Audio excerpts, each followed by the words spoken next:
Next up on the Rural Opportunities podcast is Ken Espheter. Ken is an active community member in the Daysland area.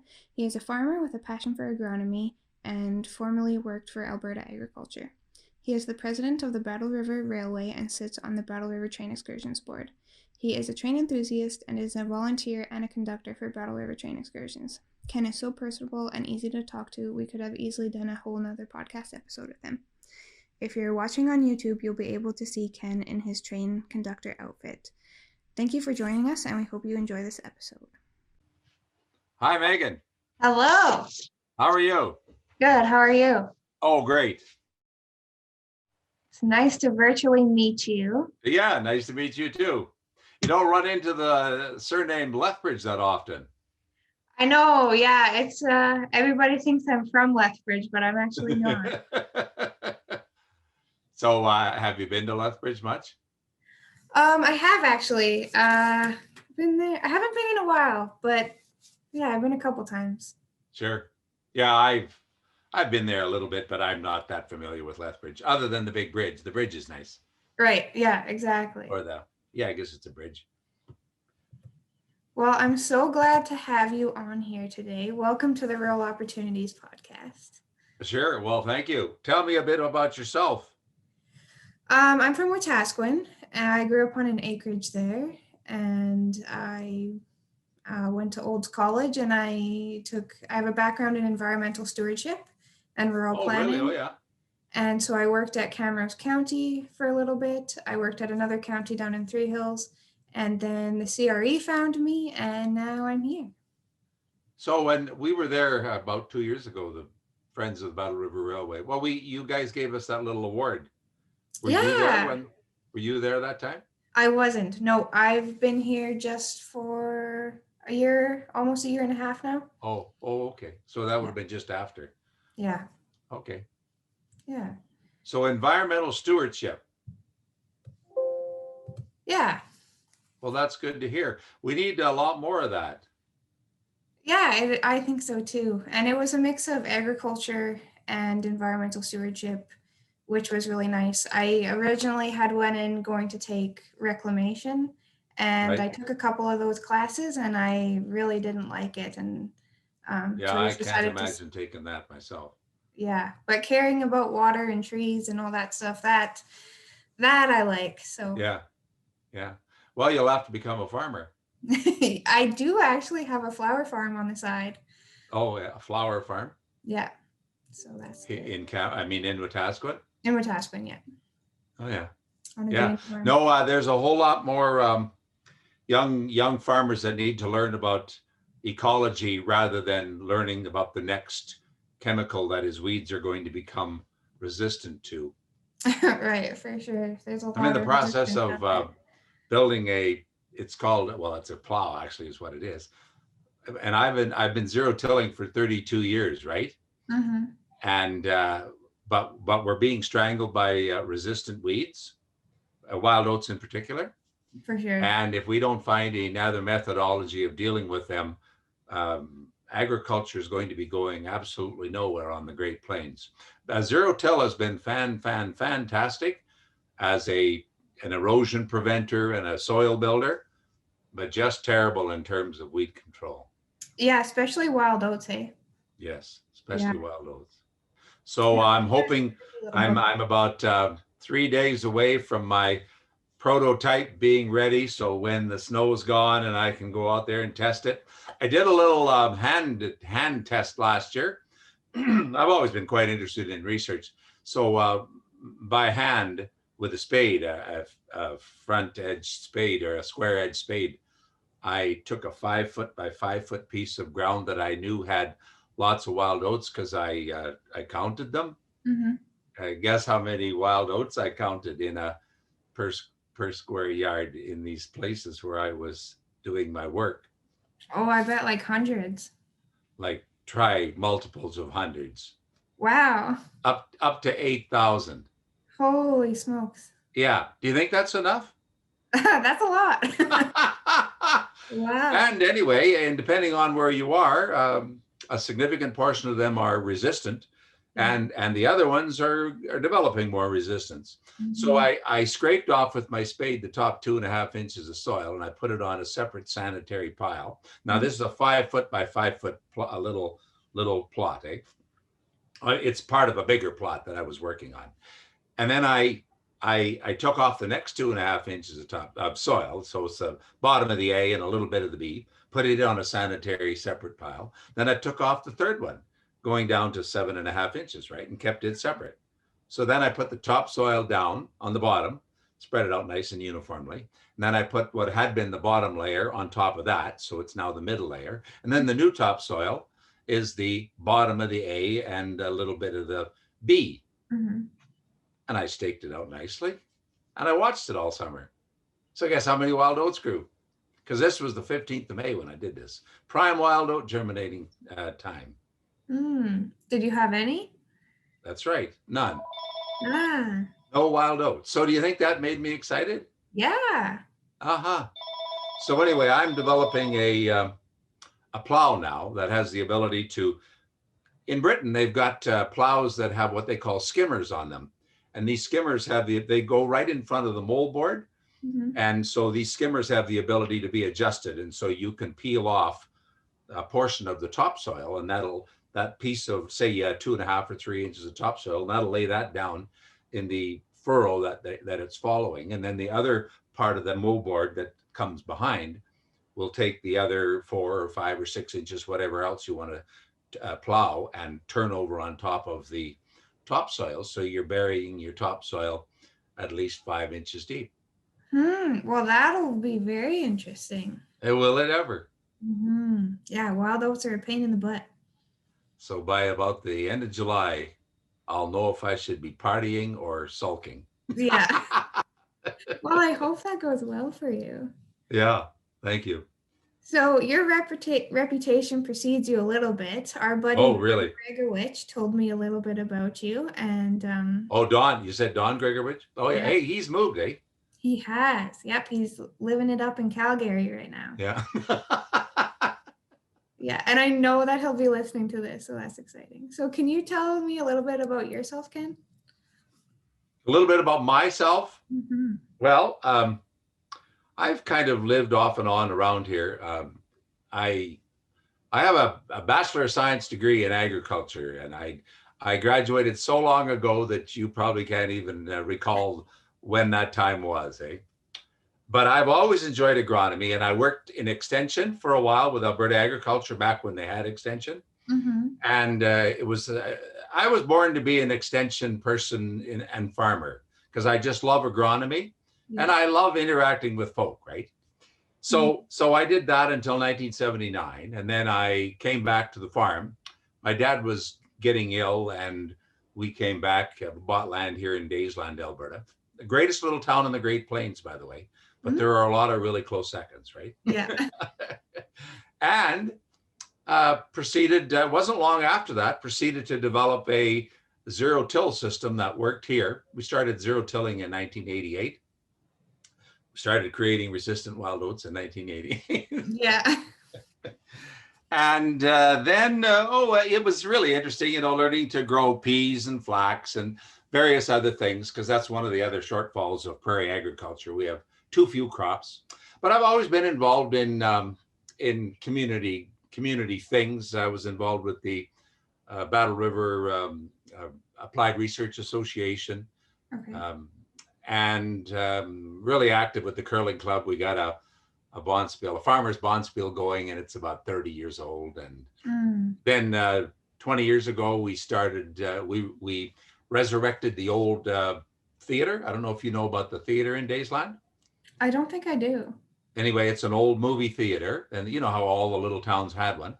It used to seat 280 people. So in order to make it more full stage accessible, we took out some seats and built a full stage and put in lights and did all kinds of things. And so now we show movies there. Well, we will if we ever get back to normal. Yeah. We show movies, we do live theater, we do dance, we do concert series. We have a really good concert series every year. It's just a really happening place, eh? Mm. And the whole community has quite embraced it. I remember when we started, some people saying, "Oh, what? Who's gonna get involved with this?" But now everybody calls it their theater, right? So that's just really neat to see. That's amazing. Yeah. Yeah, it is. Yeah. And then in 20 years ago, good old CN was going to pull our little short line out that runs from Camrose to Alliance. They were going to discontinue service, right? Mm. And a group of us got together and said, well, we don't like that idea very much. I didn't deliver grain along the line at that time. I would deliver grain along the main line here at CP, Camrose to Hardisty, Highway 13. But I was always a producer car loader, because that was always a really good way for a farmer to get more money out of his product, Okay. sell it via producer car. And I wanted to be able to continue to do that. So I got active with a group of fellows that we called the Battle River Producer Car Group. It was a loosely knit group of 185 farmers, a loosely knit partnership, eh? Okay. And we operated from 2002 to 2010, nine, I guess it was, as that. Then in 2009, good old CN told us they were no longer going to give us service, which was a pretty peculiar way to describe how they had been servicing us anyway, because it was the worst railway service in the history of railroading, eh? Mm. And it was only because we were more stubborn than they were that we continued to operate through all that crap. Yeah. So then we had to make a decision. So in 2009, all of our producer car loaders got together and we decided we'd buy the line. Mm. So we got busy and started selling shares. We're a co-op. We're a new generation cooperative. That's what the railway is, Okay. which is the perfect model for rural Alberta. And we raised $3.5 million and we bought the line and we've been operating it since, well, we took ownership in June of 10. So we've been operating it since 10. That's really cool. I Yeah. think it's a pretty unique situation that the producers decided to buy it. Like, that doesn't happen anywhere else, really, does it? Well, no, actually in Saskatchewan, there's 13 of them. Okay. But we're that much more progressive in Alberta, so we don't have any, right? Well, that's really cool. So the Battle River Rail Line is where Battle River Train Excursion operates, and also you guys get to still sell grain through it. Correct. Yes. Okay. We move grain. We have 4 collection facilities, really up to date, good ones. One at Alliance, we have a bit of one at Galahad, but it's granaries and farmers loading in and out themselves. Okay. So we have Alliance, Forsberg, Heisler, and Roseland. All of those have really, really good collection facilities. And so we load, well, we're trying to get to a couple thousand cars annually, but in this day and age of big grain, that's a tough one, eh? Yeah. We're making progress, but that's our goal. And then we also store cars for people that have railway cars, and when it's not a busy time, they need a place to put them. So we welcome them onto our line and we'll store their cars, and it's really good financially for us, and it allows us to generate extra revenue, and then we can do some other things towards grain hauling and supporting the Friends of the Battle River Railway with the excursion business and everything, eh? Right. So your cars the engines are the blue and yellow. Correct. Yes, we have 4 of them. Okay. So because you guys own that, like, you guys have to do all the maintenance on the rails and the train cars, and like you hire the engineers and all that. We've had to learn how to run a railway. Yeah. That's right. That's crazy. It's pretty awesome. So if somebody was wanting to sell grain that way, how do they get involved in that? Well, we have a manager, a really good manager, a young fellow that grew up in the Battle River catchment area. His original address, well, it still is. It's Roseland. Matt Enright is his name. Okay. So you would contact. We have a phone number in the Forsberg book because our headquarters is actually Forsberg. So you could call that number, and they would put you in touch with our manager. and begin immediately to organize bringing grain down to be loaded on the train. Okay, that's very neat. Yeah. I like it. So now tell me a little bit more about Battle River Train Excursions itself and your involvement with that. Okay, I'm a director on the board of the Battle River Train Excursions. And way back in 2012, after we had been operating the line a little bit, the Battle River Railway had, a group of us thought, well, we should use this for more than just moving some grain and stuff. We should use it to bring the rest of the world to the Battle River catchment area, right? Mm-hmm. So we got a group of folk around a table that were kind of interested in it. We had to sell the idea a little bit because people hadn't thought about possibilities necessarily yet. Right. And we found 8 people that were quite interested. And our goal was to have kind of representatives from each of the little communities along the line to get together, to be involved in the delivery of the service of the excursion business. And so in 2012, we struck our society. We're a society, not-for-profit society. Okay. And again, we're sort of headquartered in Forsberg, but it involves all the little communities along the line. And that's one of the beautiful things about it. Mm-hmm. It's remaking community in a little bit broader sense. How most places tend to be kind of tribal. Well, we're trying to get over that. Yeah, absolutely. And I think it's working. Yeah. So we have monthly meetings, and we have been evolving over time in terms of how many trips we organize, and in also advertising, because advertising is the big thing, publicity, making people aware of who we are and what we can do. For sure. And so we have a separate board of directors. Unfortunately, we don't have a lot of money per se with the friends, because even though we run anywhere between 10 and 12 excursions per year, the opportunity to make a lot of money with those 12 excursions is not really high, right?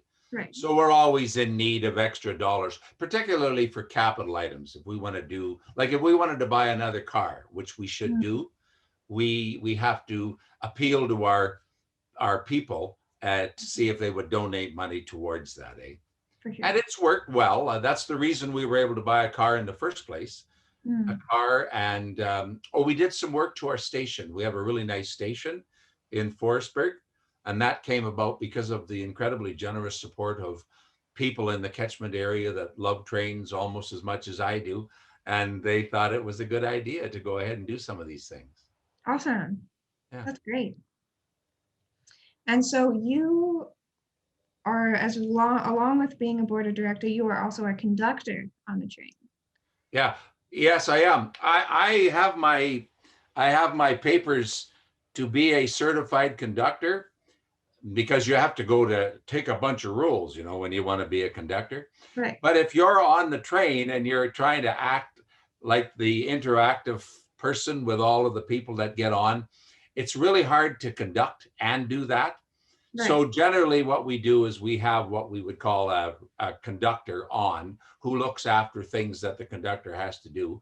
And then I'll often be there, and I act kind of as a hostess. So I, interact with folk and help the other folk that are delivering snackies and maybe drinks, and talk about things that they see as we drive by the various sites along the line. Mm-hmm. Right. If you're a conductor, you have to help the engineman, right? We call him an engineman, the fellow driving the engine. Mm-hmm. So you have to have your radio, and you have to stay in constant communication with him, because of course he can't see anything, the engineman, he just sees forward, right? Yeah. So everything that happens behind him, he's got to have a way to be aware, and that awareness comes by talking to the conductor. Mm-hmm. And also another thing they'll often do is when we have to change switches, we have 6 sidings along our line, and depending on how the run goes, we're usually picking people up, say in Roseland, and we're going to go towards the east. We might be going towards Heisler, or we might be going to Alliance. It's hard to say. We have produced a brochure which always describes our trips. Okay. And each trip is a little bit different than the last one, eh? So when you have to have a look at the little brochure to know if you have a specific idea in mind, find out what it is here. Otherwise, if you're just wanting to have a really neat train ride, just give a call and hop on virtually any one of them, and I'll guarantee you'll have a great time. Cool. So I have my train engineer come Oh out. yeah, oh, you've got your bib overhaul. Yeah. So traditionally, what is the difference between a train engineer and a train conductor? Well, a train engineer is the fellow that basically operates the train. So he's got to know, like it's experience. Well, first of all, it's rules. Well, let me tell you a little story. So after we took ownership of the railway line in 2010, in June of, and we had a real neat party along the line, eh?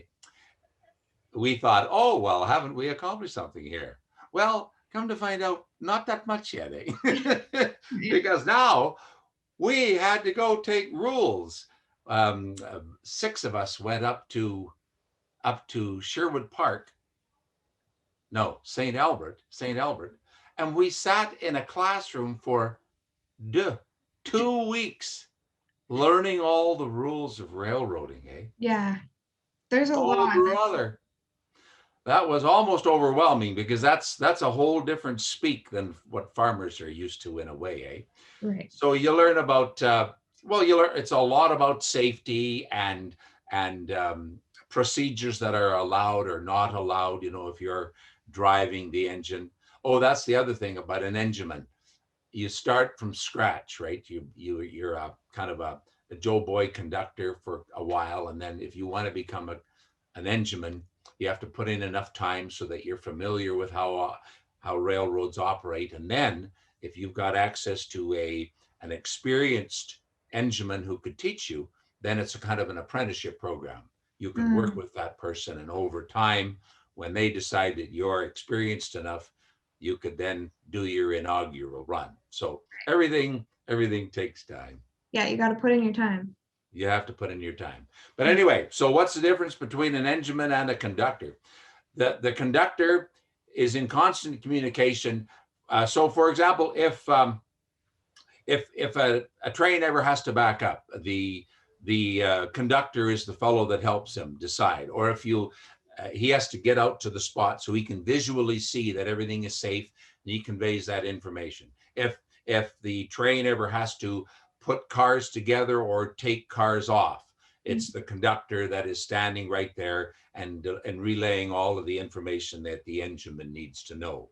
If they have to, like I was saying before, go on to a different siding, it's the conductor who will be at the switch, and he will open the switch and relay the information and that it's safe to proceed.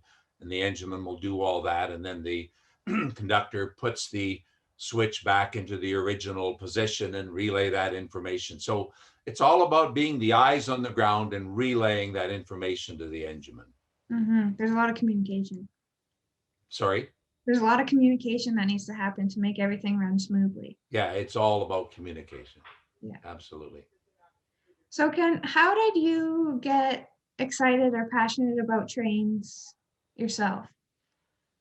Well, I don't know exactly. I've always loved trains, but when I was in high school, I was able to take 2 across Canada train rides. Oh. One of them was through high school. We had a high school exchange program whereby people from Flagstaff, students from Flagstaff, went to Rimouski, Quebec on the train. And I was on that trip and had just a fabulous time because you got to meet people again. And then when you get to Rimouski, you're immersed in French culture. I mean, and I knew some French because I was taking some French in high school, right? Okay. So that was just fabulous. And then the next year, I had won a 4-H trip, what we called eliminations. And that was in 1967. We went to a 4-H conference in Lesterel, Quebec, north of Montreal, to meet up with all of these other kids from across Canada in this 4-H conference. And then part of that was we went to the fairgrounds for Expo. We did a bit of that too. Mm-hmm. But the train ride, the train ride is just fantastic. I just love trains. If I could take a train all the time, I would do that. Yeah. I just love it. Yeah. I find people who love trains really love trains, and it's just something that's kind of like in your blood almost. Yeah. I guess maybe it's like race car driving. Yeah. You could give me a race car and I would be just zero interested in that race car. But if you gave me a train, I love trains. Yeah. I first got introduced to trains. My first ever job was at the Alberta Central Railway Museum. Oh yeah, you mentioned that. Yeah. Oh, Bill. Yeah, Bill Wilson. Yeah, I know him. So that was honestly one of the best summers ever. Sure. And I still go back and volunteer for their railway days and their ice cream days and all that kind of stuff. Yeah. Bill's a good fellow. His dad wrote a book. Did you read that book? Yes. Yeah, that's a neat book. Yeah, I read that book. Mm-hmm. Very cool. Yeah, that family has a lot of history on the railway and just very passionate about trains. Yeah, they are Canadian Pacific, and you guys are CN. So, which is still really cool. So you're talking about train travel, and like kind of in the beginning stages of Canada as a country, train travel was super important, and then it became super important for tourism, which you still can ride the rails around Canada, like you were saying now, but not as much. So a lot of times when people get to interact with trains, usually they're waiting for it in traffic. Right. I love waiting for trains because I like trains. I love watching them. Sure. But, you can count the cars, right? Yeah, exactly. But for those who don't get to experience that, like, what is the difference when people get to ride the train and get to see that experience? Like, how does that kind of change their perspective, do you think? Well, that's a good question, because I read that question that you had sent out. And being a person that's always loved trains, I'm a little bit biased. Mm-hmm. But for someone who has never necessarily been that introduced to trains, I'm just kind of speculating. I do know that the people that come on our runs, that they offer a lot of compliments, saying that they really enjoyed the train ride. It was smooth. It was scenic. You know, they could see everything. They loved the service that they got, and I always get the feeling that they would quite enjoy train riding more if it were accessible, right? Right. And I think most people, if they have a good train ride, and because not all train rides via are what I call good, because Via, as an example, has completely forgotten about the concept of service, right? Like they'll run days behind schedule. Like we go to a film festival in Kamloops every March. Well, we didn't go this March, right. But anyway, normally we've been going there for about 6-7 years, and we always wanted to take the train. Well, that's not always that easy when you realize how behind schedule Via can be, right? And not only that, but when you're in the process of going on your trip, you'll sit on sidings for freaking hours waiting for some big 2-mile long freight train to go past, eh? Right. And if we developed an ethic in Canada whereby we would create a methodology of making riding trains more predictable, then more people would like it. And I think you would start to see a shift in the attitude. But as long as the only thing that we worry about is making sure we take the potholes out of all the streets and the roads so people can drive their cars real fast up and down, well, I don't see that ethic changing very fast. Right. Because the passenger trains that are operating have to share the rail line with the other, like, cargo cars, right? Absolutely. And in this country, freight takes priority. Right.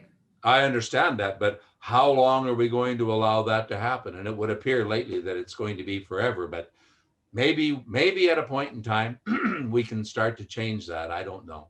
Mm-hmm.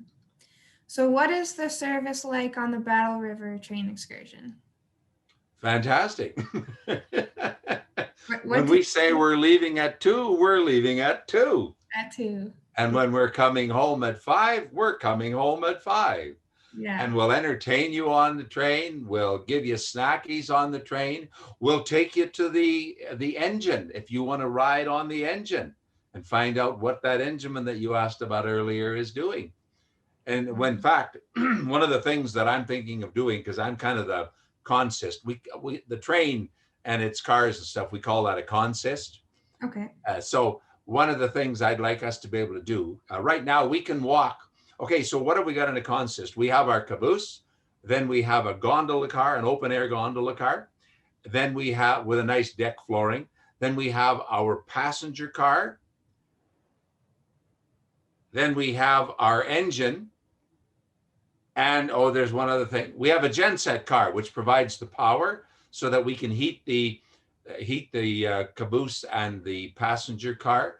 And that's in an old box car that we got from the Bicycle Train Museum. It was sitting there for people to look at, and it's in great shape. So they sold it to us, and we turned it into a genset car. Nice. So we can walk all the way through just about the whole consist without having to stop the train. But there's one little change I want to make, and that is that we want to be able to make it so that the kiddies with their parents can go from the passenger car onto the engine without the train having to stop. Right now, the only way we can get them up there is when we stop, then they can decide to ride up in the front. So it's a little bit clunky, but the enginemen don't mind at all giving the little people or passengers that are interested a ride. That's awesome. Yeah. That's super cool. Do you find that you mostly have local people coming, or is it like pre-COVID, was it international, interprovincial people coming? Well, when we started, we had fabulous financial support from our folk in the catchment area. And a lot of those people wanted to ride the train, and they did. I would say 5 years ago, we were still 75% local people were riding the train. Okay. Now, most of those folk have ridden once or twice. So now we are looking to appeal to a much broader audience. And because there is already the Stettler train, and they do a pretty good job, but I don't want to advertise that much for them. Yeah. And there's also one at Moss Lee, a little train down at Moss Lee, southeast of Calgary. So there are trains that can be ridden. What we're doing is we're concentrating on getting the message out to kind of more north of, north of Stettler, so to speak, north of Highway 13. Yeah. So we go to things like the fair, the fabulous fair in Vermilion, and we set up a booth and talk to folk from all over northern and eastern Alberta and Saskatchewan. And we go to the RV show in Edmonton, and we go to Jay Walker's Jamboree in Camrose, and just talk about the accessibility and the fabulous wonder, so to speak, of the little Battle River excursion train. Mm-hmm. For sure. And we're getting a lot of response. It's amazing how it takes a long time. Like this is 8 years already, and still we run into a lot of people that have never heard of the Battle River Railway. Takes a long time to get the word out. Yeah, no, for sure. And I think it is, like, once you hear about it, it's something that you want to do. Like, sure. You don't get to ride on a train every day, like you say. So it's pretty awesome. And going to these fairs, it's almost as much fun as riding on the train, because you just get to meet all these people. And there's something about train people, when they see your little booth, and you're dressed in your train attire, right? Yeah. You just kind of stick out. And they come around and they want to know more about it, and you get to tell your story to everybody, and you go to these various places, and it's amazing how many people you don't know. When I used to work in Extension, I got to know a lot of farmers and rural people all over northern Alberta, and that's a big part of why I love riding the train or going to these fairs and stuff. You just see all kinds of people, and it takes you back again, because it'll be a long time probably since you last saw them. But it's just fabulous being able to do that. For sure. That's such a great tourism opportunity. Yeah, And like kids love it. Like if you need something to do with your kids, it's such yeah, a good experience. absolutely. We're Mhm. trying to partner too. We've kind of learned to realize that a lot of this stuff you can't do yourself, so you've got to partner a bit. So Ellis, the Ellis Bird Farm, you know the Ellis Bird Farm, right? We're trying to partner with them a little bit to create a kind of an ecological day, so to speak, because we've got a lot of really neat things ecologically to see along our line with the right of way that's undisturbed for that 60 miles of track that we have. Right. There's more wildlife and vegetation that is specific and identifiable. Mhm. And we've had a field person from the Ellis Bird Farm come along on runs and explain to the folk what they see, and the folk just love that, eh? Oh, I bet. Just love That's it. amazing.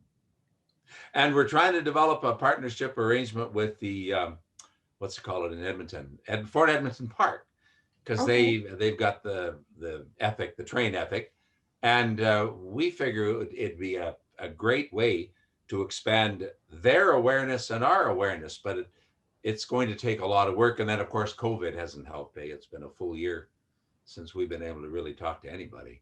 Right. So when COVID hit, you guys had to shut down all of your excursions that you had planned? Yeah, yeah. Yeah. We couldn't social distance appropriately, and so it's been poor. Right. Do you think that'll kind of look the same this summer, or are you hoping? Well, we're getting optimistic, more optimistic here, because we run the theater in Daysland too, and the same things happen there, eh? Right. Because of the distancing thing. Well, we're hopeful that maybe by August, September, October, we'll be able to get back into the groove. I don't think it'll be before that. It Hmm. just takes that long to run out that, what you call it, that vaccination protocol. Yeah. But it's looking way more promising than it was. Yeah, for sure. I agree with you. Well, I hope you guys get to run soon because I want to ride your train. Good. Oh, we're also talking to a group in Camrose Okay. that is interested in kind of becoming our Camrose arm, because we've always felt that Camrose should be a great place to be able to tell the story about the Battle River Railway, right, and the Battle River Train Excursion. They've got lots of hotels there now, and they're quite tourist orientated around Camrose. Mhm. So we're hoping to expand that opportunity a whole bunch. But Cool. again, it's going to be lots of work, eh? Yeah, no, for sure. Yeah. And one thing that comes to my mind, because we're an ag society, you could have agriculture days and have people talking about like the crops along and all that kind of stuff. So that Well, would. we do. Yeah, we did last year. We well, the what is that one in Alberta? What is it? Alberta Agriculture sponsors it. Um, Fork to plate or plate to fork, or anyway, it's Oh, along that okay. line. And we did that last year, and we were going to do it again this year. Well, in fact, we have it listed. We have it listed in here specifically. One of our trips. It's called Explore Farm to Fork by Train. Oh, So cool. we take a look at landscape and crops and talk about it, have a picnic, just yeah, That's all awesome. of that stuff. Yeah. Well, yeah, I really hope that the restrictions and everything can let you guys go. Yes. How many, before COVID, how many people do you think would be able to experience Battle River Train Excursions every year? Well, we run, depending on sometimes circumstances, between 10 and 12 runs per year, and our cars are set up to take 90 people between the caboose and the passenger car. So I don't know, 900 to 1,000 people in that vicinity. Okay. And do people pre-book or they just Yes. show up? Okay. Yeah. Yeah. Showing up is not as much as I hate to say it, it's not a very good thing to do, because up to now, we've most of the time been full. So if you show up, the likelihood of having to ride on the back bumper is high. Right. And that may not be the most fun, eh? Yeah, exactly. So Battle River Train Excursions is run by volunteers, correct? Correct. So how can you just tell me a little bit about that and how they make that all possible? Sure. Well, like I was saying a bit earlier, we've got representatives, or at least the idea is to try to get volunteer representatives from each of our little communities along the line. And those volunteers are involved with deciding what would be appealing in terms of themes for runs. And then they're involved in different aspects of what has to happen to make those runs occur, and planning for a meal, because most of the time it involves a meal. But one of the other things too that we've tried to do is, rather than recreating the total excursion experience each time, we try to involve things that the communities are putting on. So we'll take 100 people from a starting point, an origination point, to a function on the line. As an example, Alliance has had a Santa Days for many, many, many moons. And the kids just love that, eh? So every December, we try to take a train full of people up to the Santa Days. Heisler has had a kind of an Oktoberfest sausage affair in the town of Heisler for 60 years, I think it is. And so we take a train load of people there. And so it's like that. There are some neat events. For example, when the different communities held their centennial celebrations that were going on over the last number of years, we would include those possibilities in our excursion lists. Eh? That's great. Yes. Bringing people out to the communities and Yeah. being able to celebrate together. That's really cool. Yeah, we want everybody to think of the train as our train, not, oh, that's those guys' train. It's the community's train, right? Right. The Battle River catchment area's train. That's what we're hoping. For sure. Yeah. That's amazing. And that's the attitude of all of the volunteers. But it's a process. It takes quite a little while. Eh? Yeah. And so are a lot of the volunteers for the Battle River Train Excursions the same as like the Battle River Rail Line for the grain? Do they ever mix together? Yeah. Well, in terms of social affiliation, you mean, or in terms of actual working together? Either one. Well, they're two different. They're two distinctly different groups, because the co-op, which is the Battle River Railway, has 8. Well, they're not volunteered particularly. They're elected directors, and they run the affairs of the Battle River Railway. Now, one of the affairs of the Battle River Railway is trying to work closely with the Friends of the Battle River Railway, which is involved with the tourism excursioning process. Right. But no, the people by and large are separate and distinct. Like there's one other gentleman and myself we're both on the board of the Battle River Railway, and we're on the board of the Friends of the Battle River Railway. Okay. But other than that, that's the only two. And but the Friends of the Battle River Railway puts together a plan, and then our chairperson usually meets with our manager of the train and says what we're attempting to do, because we can't do something that the Battle River Railway won't agree to or doesn't think is a good idea. So there's a close working relationship. And then because the Friends of the Battle River Railway is always a little bit starved for cash, like when it comes to Christmas time, the Battle River Railway will put on a Christmas party, and we invite the Friends of the Battle River Railway to come to the Christmas party. And we work together a lot, but the Battle River Railway has more means, and we have to share that means with the Friends. Okay, I see. Yeah. Yeah. Do you have a favorite story from your time on the Battle River Train Excursion? A favorite story? Yeah, or a memory, or just something that really sticks out to you? Well, I don't know about a favorite story, but certainly meeting people from a former life is neat. And that has happened often enough, when we'll be going on a trip and somebody will come up and say hello that I worked with 15 years ago, 20 years ago, 25 years ago. That's always a lot of fun. Yeah, for sure. Yeah. Yeah, I And found that too. I know I haven't changed, but often they appear to have changed, eh? Yeah, right. I found that too when I worked at the train museum, even just when neighbors would come to the train museum and I hadn't seen them in a while and I got to go Yeah, for a train ride with them. It's just really cool to catch up and yeah. yeah. Tourism, tourism is fun. I really enjoy it. Um, I don't know if I would. I don't know if I would want to do it full time. Like it's a really nice break, right? Mm, It's something that you can do because it's quite a bit different than farming, right. and it gives you another what's the word, outlet, so to speak, to not demonstrate, but to work on or to enhance another aspect of perhaps your personality or things you would like to see happen.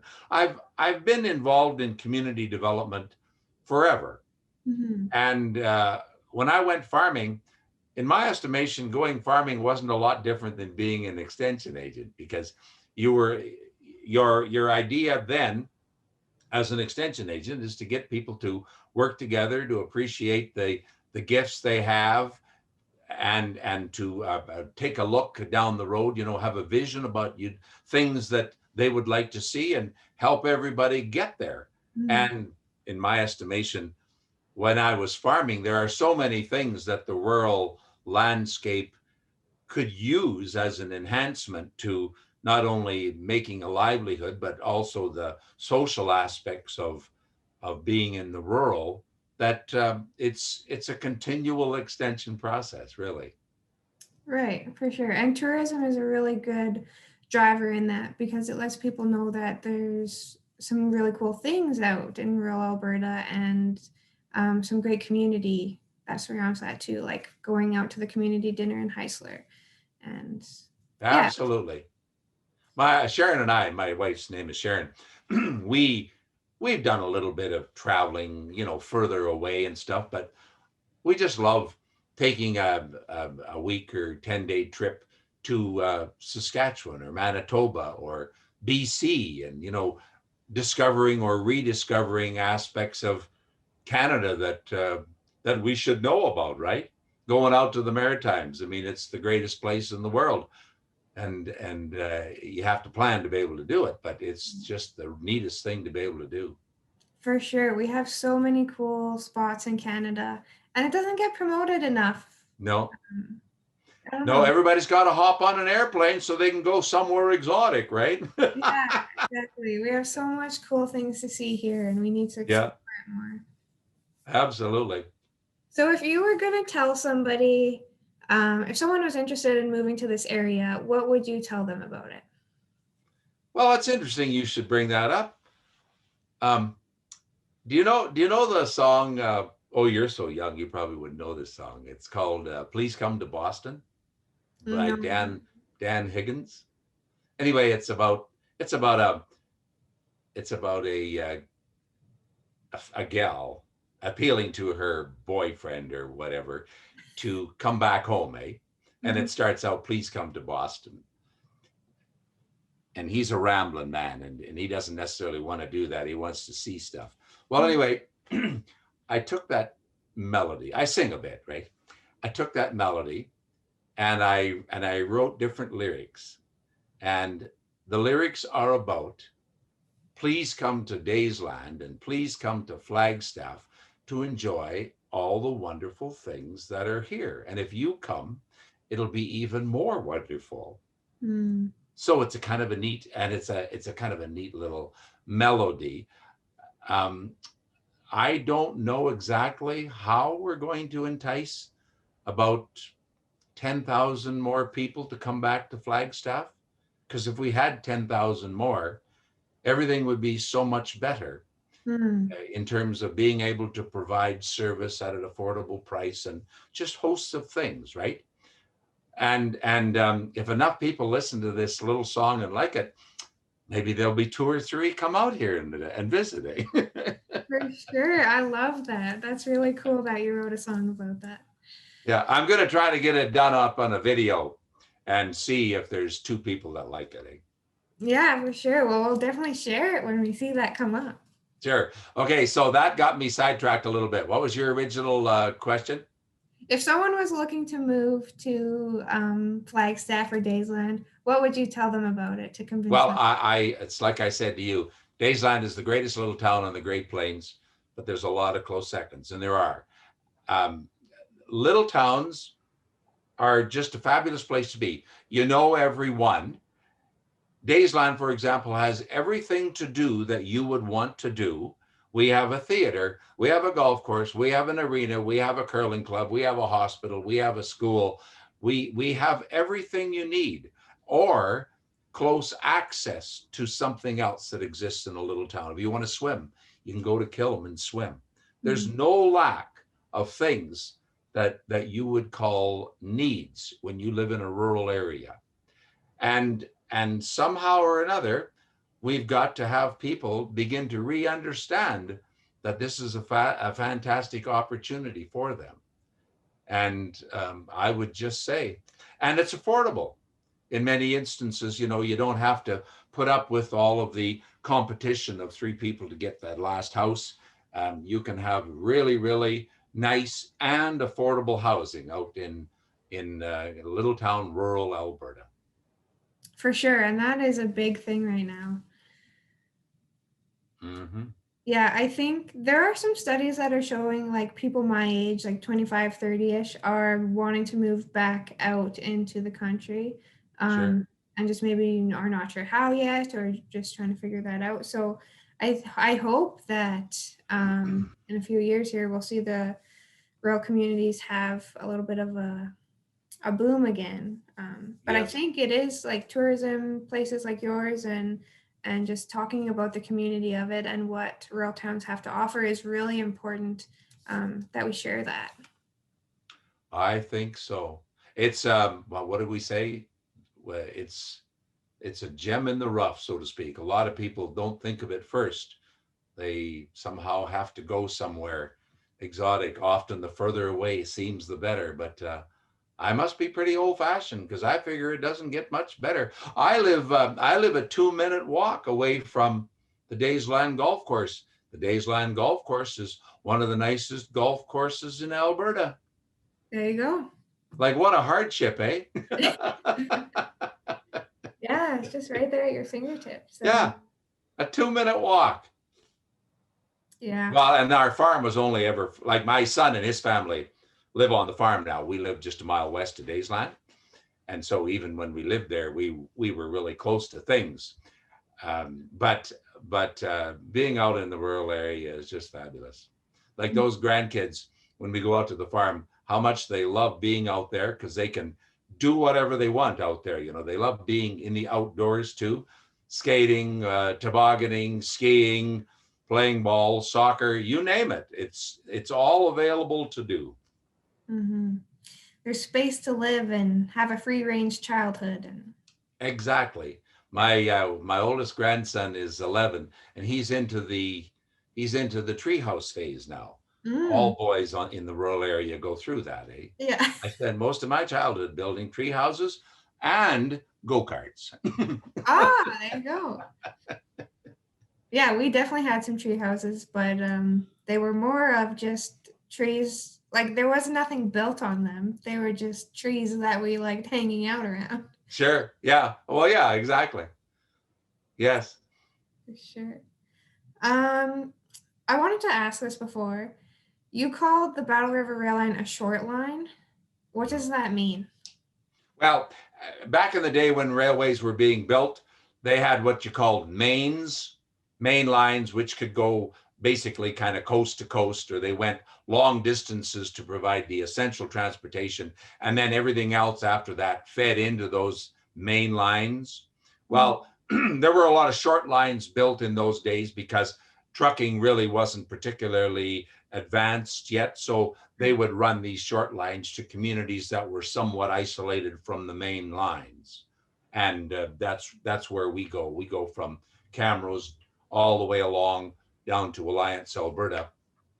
A great community and farming country, but it's a little ways away from the main, so they had to have a methodology of getting what they needed to trade and buy away from and to the main line. And Right. so that's what it is. Is there still a lot of short lines that are operating, or? In Alberta, no. That's the really sad thing. Over the course of the last 20 years, just about all of the short lines in Alberta have been pulled out. Saskatchewan still has 14 operating short lines.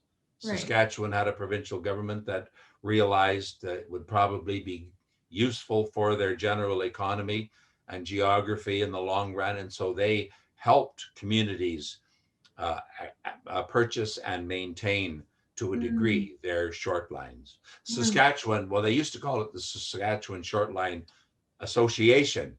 They've changed it, I think, to Western Canada Short Line Association, and we're a member of that, but it's predominantly Saskatchewan entities that make up the bulk of the membership.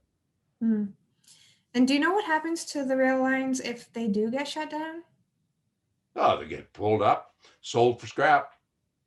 The metal is quite valuable, per ton. It's mind you, there's a fair bit of a not rehabilitation, but a wrecking cost. If they're going to pull the line up, they have to deduct that cost. But the metal, there's quite a bit of metal on a short line, and that's what they recover. But I think the main reason they pull them out of there is there's no expectation of service. If there's no short line, nobody's expecting any service anymore. Yeah, for sure. And then what happens to the right of way? Like, say if it was going through somebody's land, is it now the farmers, or is it still their right of way? Or no, it's still their right of way. And well, you've heard about these trails, various trails in Canada. Often that's what those like trails are. trails? It's former CN or CP short line right of way, where they took their short lines off and things of that nature. But so CN would still own it, even Yes. if they dismantled it. I mean, they could sell it, but the likelihood of them selling it is low because, you'd have to deal with the gravel that's on there and then try to get it back to a farmable position. So I think maybe there's been a little bit of that happening, but generally not very much, because it's quite a process to be able to bring that little bit of ground back to a productive state. And in actuality, well, productive, that's the wrong term, to a farming state. As I said before, when you take a trip down the Battle River Railway, the area, the undeveloped area on both sides of the railroad track is fabulous to watch. You see deer and moose and coyotes and everything you can imagine every day, all day. And they're undisturbed. It's like a special preserve there, because there's been nothing to disrupt the way these wildlife want to live. It's a great environment for them. I certainly don't want to see it disturbed or opened up. It's just perfect the way it is. Right, for sure. I think I remember when I was working down in Three Hills, there was a few dismantled right-of-ways down there, and I remember there being some issues between the CN and the farmers, because the noxious weeds were somehow taking over on the right-of-way, but CN didn't want to do anything about it, and then the farmers would have issues with noxious weeds after that. Well, I mean, that opportunity would definitely exist, because technically, though, by law, CN would still be responsible for controlling those weeds. Yes. That's one of the things we have to do on a regular basis, is weed control on our rights of way, right? Now, most of it is just grass and trees, and we allow that to happen. But in the immediate vicinity to the track, about 15 feet on each side, we keep the grass down and the weeds down, because if you allow the grass and the weeds to grow, that's hard on the ballast, the gravel ballast. It impedes penetration and the ability of the ballast to act the way it's supposed to act. So you have to keep it clean of weeds and foliage. Yeah, absolutely. And it also is a little bit for lines of sight, is it not? Like, Oh yeah, when you get close to junctions or intersections. Yes, you're right about that. yeah. Yep. I wanted to ask you because my favorite train engine is the snowplow engine. Oh yeah. Do you have a favorite train engine? Do I have a favorite? Yeah, I love passenger cars. There you go.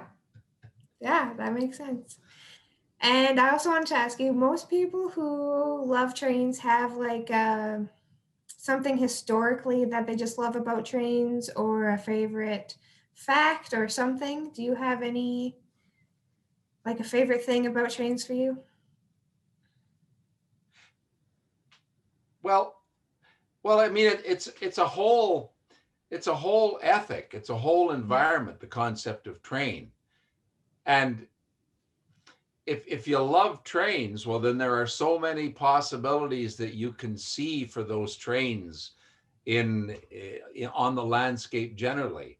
If there are whole hosts of entities trying to prevent the spread and use of trains, well, then that's mostly just frustrating, right? Right. So you don't want to let your imagination go too far because you'll just be frustrated. But the possibilities are endless. I mean, what if you take? Do you take the LRT in Edmonton very much? I don't. I try to avoid going to Edmonton as much as I I can. understand. I do too. I have kids that live in Edmonton, but if Yeah. you take the LRT, that's a fantastic drive. Right. Our grandkiddies that live in Edmonton love taking the LRT. Mm-hmm. You're taking the train. Yeah. It's Yeah. smooth. It gets to where you want to go. It's got the right of way, Yeah. And I remember what my cousins live in Calgary. And so when we used to go visit them, that was like the big thing is if we got to ride on the C train and we just loved it. Sure. Yeah. Yeah. I've had an idea for a while, but I'm not making a lot of headway with it. And Mhm. that is to create a half fast train between Edmonton and Calgary. You know how every now and then it gets brought up about needing a way to enhance the opportunity to travel between Edmonton and Calgary. Yeah. Well, we already have a two main lines that go between Edmonton and Calgary. CN has one, CP has one. Mm-hmm. CP's line is a little bit better because it's anyway, just suffice it to say that it would be the one that would probably be preferred to work upon. Okay. Over a period of time, we could create a situation where that track would get to be almost doubled over time, and that would help CP, and it would help the possibility of, because it wouldn't be a fast train. That's why I call it a half fast train. Right. You could get a train that would go probably 140 or 150 kilometers an hour between Mhm. Edmonton and Calgary, and it would be a fantastic alternative to traveling. It would beat flying hands down. Sure, the flight from Edmonton to Calgary is short. It's all the baloney in between and after Yeah, that exactly. is debilitating. And if you're on the train, you're on the half fast train from Edmonton to Calgary, there's no end to the things that you can be doing for that hour and a half that you're on that train if you don't want to just look at the beautiful landscape. For sure. And then you don't have to deal with the traffic of Highway 2. Exactly. There's Yeah. so many reasons why that would be good. But unfortunately, the train ethic in Alberta needs a huge amount of resuscitation. Hmm. That's It, interesting. But I like where you're going with that because I would definitely ride that train. yep, I think a lot of people would. Mhm. A lot of people would. Yeah. But hey, that's a wee Yeah. ways down. Although I do have a fellow train lover. He's an engineman for CN. Okay. He and I have been working on this idea sort of together, right? But it's a slow process. Mm, for sure. Yeah. Well, the more people that get to ride trains, the more people will want to ride trains. So, Well, I think and I hope you're right. mhm. But when you curtail the opportunity as much as we have, it's even like Via. You know, I Via, the company Via does a good job. When you ride their train, they do a good job of making that train ride enjoyable for you. Where you get all hung up is the fact that they'd have to play third and fourth fiddle to all those freight trains on the line. So when Right. you get off, you're probably mostly mad Right. because you haven't gotten to where you wanted to be fast enough. That's the other problem we all have. We need to get everywhere fast, right? Mm, But they do a good job. It's just that there are no reasons in the world whereby people make it possible for them to keep schedules and do a better job so that you'll have a better experience when you ride the train. for sure. I have one regret in my life, and it's when I was in Alaska, and I was gonna go on a train ride there, but you had to book ahead, and it was a very last minute trip for me, and so I didn't book in time. And that's something that I always think about, is that I wish I got to ride that train in Alaska. And Yeah. yeah, so I'll have to go back and do that one day. Yeah. What's that one called? Skagway. Yeah, in Skagway. Skagway. Yeah, Yeah. I think it's Yeah. Alaska Railroad. Yeah, Sorry. I think it's the Alaska Railroad. Oh, is it? Oh, Alaska. Well, isn't it Yukon? Yukon has Skagway, isn't it? Nope, that's Alaska. That's Alaska. Anyway, yeah, lots of people talk about that, and it sounds like a really neat experience. I've never ridden it myself either. Yeah. Yeah. One day. One Well, day. do you Do have you any? realize that we could go from Alliance, Alberta, all the way to Wetaskiwin at a snap of a finger if the powers that be were interested in that? Mm. We can get on the CP train right at Camrose, the CP track. So in that So get to work on that, eh? yeah, we do. Who is the powers that be? Is it municipal, or is it like No, that's federal. Well, that's the class ones. We could make it happen like that if the class ones were in agreement. Because it's What- class 1 CN and class 1 CP. That's all we're dealing with. Oh. Wouldn't that be something? That would be so cool. We could create a tourism train from Wetaskiwin to Alliance and all points in between. That would be amazing. Yeah, That'd be I so- know. Well, do you have anything you want to add about Battle River Train Excursion, or closing comments? Well, other than to say that this little experience between operating the Battle River Railway and then going forward with the train excursion business has been just, I mean, it's been a lot of work, but it's been incredible amounts of fun too, eh? It's the quintessential example of how, if a group of folk have an idea that they think is worthwhile and they decide to work together, what they can't accomplish, eh?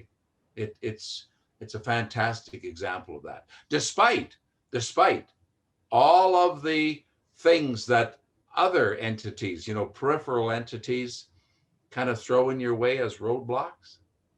There's a fair bit of that going on, Yeah, for sure. I think it's an amazing story just in rural Alberta that you guys were able to come together and do that, and now provide tourism experiences and Yeah. another way for farmers to sell their grain. It's just amazing. Yes, it is. And I am really happy to hear that you like ecology, because we need way more of that. Yeah, and once you get into it, I mean, the learning never stops and can only go up from there. I agree. Mhm. So we'll have to stay in touch. I'll keep you updated on my, did I name it before? My inversion tillage? Yeah. Yeah, that's what it's formerly called, is inversion tillage. It used to be called plowing, eh? Yeah. Can't use that term because that's bad for soil conservation. And I realize that. And that's one of the things, how people in agriculture can be. Well, if a little bit is good, then a lot must be a lot better, right? And with plowing, I would suggest not. Right. So we've got to use it very judiciously. But if that is a tool in your pocket for wild oats, then I think a lot of people are going to be interested in that. I think so too. And maybe there'll be a spot in there for you. Well, I love curling. Okay. Do you like curling? I haven't curled in a long time, but my grandpa curled a lot, and so we were around the curling rink for a bit there. And I like the Briar, Yeah. but I don't like watching all those modern agriculture ads because I think that all those ads indicate a direction that agriculture is going that I don't like at all. Mm.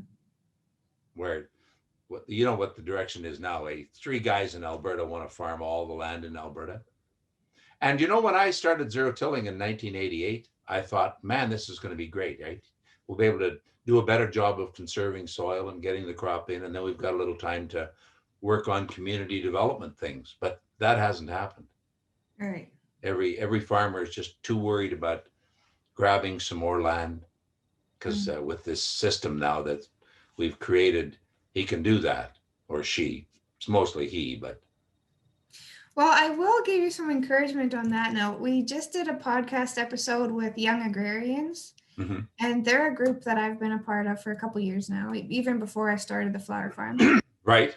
And they have some really cool stats on younger generations getting into farming and even just more small scale stuff. So hopefully we can keep our farming landscape diverse here in Alberta with stuff like that. Well, I agree. Hopefully. I mean, I do know that there are pockets of diverse or different interests, but the general picture for a while is not looking very good, eh? Yeah. It's not. But anyway, I totally commend you for what you're doing and getting involved in kind of the ecological landscape per se, which involves farming, because I think it's been so long overlooked. One day we're going to wake up and we're going to say, gee, well, how did all this happen? How come I didn't pay more attention to this? Right. Yeah. Yeah. There's so much opportunity that we have to do better on that. Where did you say you were raised? Wetaskiwin. Oh, you were raised in Wetaskiwin. Yeah. How come I did not know that name, Lethbridge? I don't know it in affiliation with Wetaskiwin. No. I think like there's a lot of Lethbridges in Ontario and apparently the East Coast. So my really? Opa came from Ontario. Because that's an English name, right? I don't know. Well, we are registered clan members in Scotland. Oh, maybe Scottish. Okay, all right, yeah. Oh. British Isles, yeah. Yeah. I'm always interested in derivation or, ethnicities, not just of names, like where the names came from, eh? Right. Yeah, it's really hard to search up Lethbridge because you'll just get like so many names. Like I don't even know where to start. So yeah. But so what's your clan color? We are Murray of Athol. So it's kind of like green, orange, blue. Oh yeah. Yeah. So do you play the bagpipes? I don't. But my brother has a kilt. He has the whole outfit and yeah. In Sedgwick. Go ahead. He was learning to play the bagpipes at one point, but I'm not sure where that sits right now. But okay. Sedgwick has a group. They always make a big deal over Robbie Burns' night, but they've got a group of folk of Scottish background. I forget what they're called now. I should know this. The Battle River Bagpipers or something. Yeah, that could be it. I think David Sam is a part of that. From the Battle River. David Sam is, and a big guy from Forsberg by the name of Doug Brown. And yeah, there's quite a few. Mm-hmm. Yeah, well, that's cool. Well, Ken, I have really enjoyed this conversation, and I hope we stay in touch. And I really, really hope that COVID doesn't ruin another year of Battle River Train Excursions and that you guys can go ahead with that. And I just encourage anyone listening to this to check it out. And if there's how do people support you guys if they want to? Well, if they were interested in giving, say, financial support, they can contact our group. And if they called the Battle River Railway in in Forsberg, Matt would put them in touch with someone, like I could say it now, but it wouldn't necessarily mean that much for them.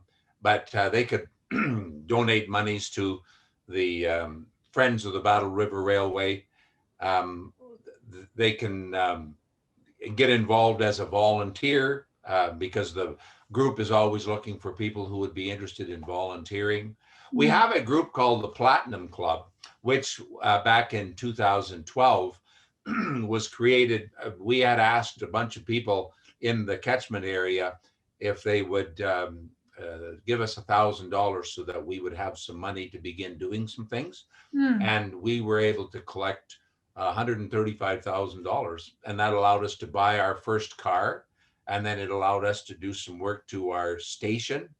And then just this past summer, our car, we were always a little bit scared about running it too much in the summer because it was always quite warm in there because it didn't have air conditioning. It was originally designed to have air conditioning, but the system had been allowed to kind of go out of commission. So last summer, I was able to get some dollars together again, and we were able to reinstall air conditioning. So now when you're there, you'll be able to ride in absolute cool luxury, eh? Beautiful. That's always nice. And we have great heating. We figured that if we were going to run, any place that has a season of 10 months of winter, it's useful to be able to run in the winter. So we have good heating too. So you'll stay warm in the winter and cool in the summer. There you go. I love that you guys go all year long. Sure. Yeah. And yeah, thank you, Ken. Oh, you're very welcome. Thank you. I'll just let you know, we have a couple podcast episodes stacked up. So we have 3 that will come out before this one. But I'll make sure to let you guys know when we have it out, and we'll link your website and all that information in there so Sure. people can find you. Well, thank you very much for doing this, because we're always looking for ways to get the word out, because we think it's a pretty fabulous little service, but it's only as good as the people that know about it, right? Or have the same opinion. Right, for sure. Well, thank you so much. I think it's such a cool thing that we have here in rural Alberta. And I mean, if you guys can run this summer, it's the perfect local thing for us to get out and do. And yeah, you'll definitely have to come out and get to work on that idea about the train from Wetaskiwin to Alliance, eh? Yeah, I'll just get thinking about that one. I'm in. You'd be amazed. That's all it would take, eh? Right? Yeah. Well, this is very cool, Ken. Thank you so much. Sure. You're welcome. Have a great rest of your day. Thank you. Bye-bye. Bye. Welcome to the Rural Opportunities Podcast, where we talk about all things rural. This podcast is put on by the Camrose Regional Exhibition. We are an agriculture society, and we are community builders. We have a long, rich history of rural, community, and agriculture involvement. CRE believes in the power of rural communities and that they are vital to the prosperity of our province and beyond. On this podcast, we talk about rural opportunities and challenges and have conversations with the movers and shakers of rural. Thank you for joining us. If you like what you're hearing, make sure to subscribe on YouTube or follow us on whatever podcast channel you're listening to.